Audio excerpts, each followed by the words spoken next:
ठीक आहे. आज शरद पवार यांचा विदर्भ दौरा आहे, तुम्ही कसं बघता त्या दौऱ्यात? आज शरद पवार साहेबांचा आज विदर्भामध्ये येत आहे. नागपूरला एक सामाजिक कार्यक्रम आयोजित करण्यात आलेला आहे. त्यामध्ये ज्येष्ठ समाजसेवक आमच्या रूपाताई कुलकर्णी आणि बाकी अन्य व्यक्तींचा त्यामध्ये सत्कार होणार आहे. नंतर वर्ध्याला साहेब जाणार आहे. वर्ध्याला तिथे माजी आमदार सुरेश भाऊ देशमुख यांच्या त्या ठिकाणी 75वीचा कार्यक्रम आहे. तो कार्यक्रम आल्यानंतर नागपूरला वापस जाणार. आज विधानसभा निवडणुकीच्या पार्श्वभूमीवर काही कार्यकर्त्यांच्या भेटीगाठी सुद्धा आहे. साहजिकच आता विधानसभेचं वारं सुरू झालं आहे.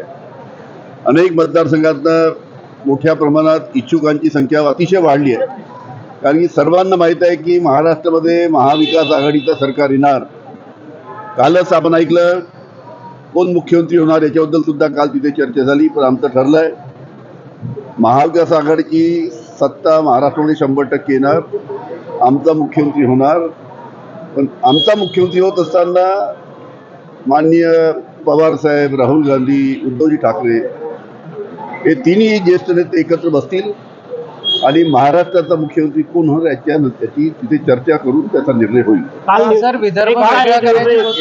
निवडणूक आयोगाने पत्रकार परिषद घेतली. महाराष्ट्राच्या निवडणुका ज्या राज्यांसोबत होत्या त्या राज्यांच्या निवडणुका घोषणा केल्या, तर महाराष्ट्राच्या निवडणुकीची घोषणा केली. असं आहे की महाराष्ट्राची निवडणूक ऑक्टोबर महिन्यामध्ये व्हायला पाहिजे होती. पण समजत नाही हे भारतीय जनता पार्टीचं सरकार निवडणूक घेण्यासाठी का घाबरते.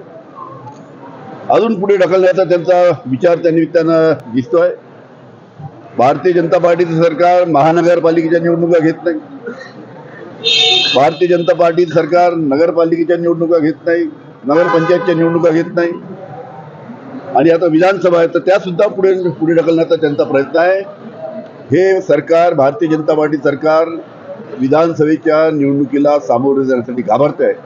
कारण की त्यांना दिसत आहे की आपला मोठा पराजय या निवडणुकीमध्ये होणार आहे आणि म्हणून त्या पद्धतीची त्यांची रणनीती आहे. अजून किती असं आहे की आदरणीय पवार साहेबांनी काही दिवसापूर्वी वक्तव्य केलं होतं की हे सध्याचं जे सरकार आहे भारतीय जनता पार्टीचं हे केव्हाही दंगली घडू शकतात. आणि काल जे नाशिक आहे, संभाजीनगर आहे, बाकी शहरामध्ये जे आपण पाहिलं तशाच पद्धतीच्या दंगली घडवण्याचा आहे का हा प्रश्न त्यांना निर्माण झालेला आहे. कायदा सुव्यवस्थेचा बोजवारा उडालेला आहे. कायदा सुव्यवस्थेचा अतिशय वाईट परिस्थिती महाराष्ट्रामध्ये झाल्या नाही पाहिजे. शांत वातावरण महाराष्ट्रामध्ये राहिलं पाहिजे. सलोख्याचं वातावरण महाराष्ट्रामध्ये राहिलं पाहिजे. ही प्राथमिक गरज आज गृह खात्याची आहे आणि त्याच्याकडे त्यांनी लक्ष दिलं पाहिजे. देश विदेशातील प्रत्येक घडामोडींचे लाईव्ह अपडेट मिळवण्यासाठी आता साम टीव्हीच्या सर्व सोशल मीडिया प्लॅटफॉर्मला लाईक, फॉलो आणि सबस्क्राईब करा.